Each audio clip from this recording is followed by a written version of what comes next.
La vraie foi fait des efforts. Shalom bien-aimés dans le Seigneur, notre méditation du jour s'intitule « La vraie foi fait des efforts ». Nous tirons notre texte dans Luc chapitre 19, le verset 4, qui nous dit ceci.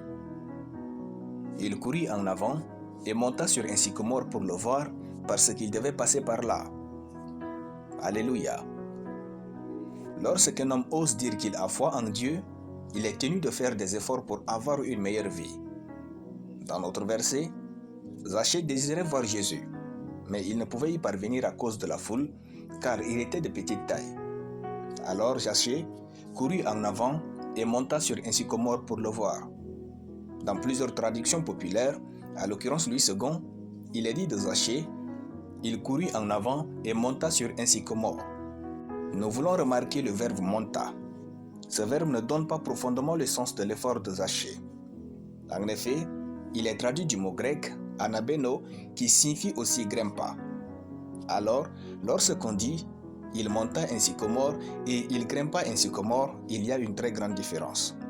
Dans la première phrase, on ressent une sorte de facilité et dans la seconde, une difficulté éprouvée et ressentie quand Zachée allait sur ce sycomore. Ce qui est vrai en plus, compte tenu de sa taille que Luc a mis en exergue. Ce qui, par conséquent, traduit l'effort et l'authenticité de la recherche de Zachée à voir Jésus. Zachée a donc fait assez d'efforts pour s'accrocher à ce sycomore, une main après une autre, un pied après un autre, pour se retrouver en haut afin de voir Jésus. Comment un riche juif déploie-t-il autant d'efforts pour voir l'homme de Galilée dont la renommée parcourait les villes? C'était rare et étrange vu le statut de Zachée. Benjer a dit, je cite, « La bienséance n'aurait pas permis à un homme considérable par sa position de monter sur un arbre, mais la foi a vaincu. » Fin de citation. Tout s'explique alors car Zachée avait la foi de voir Jésus. Et la foi minimise toujours les obstacles.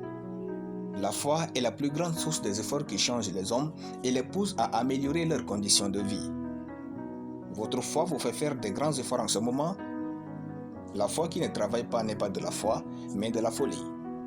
Car la vraie foi a des œuvres. Avec la foi, Noé a construit une arche. Avec la foi, le laboureur cultive la terre.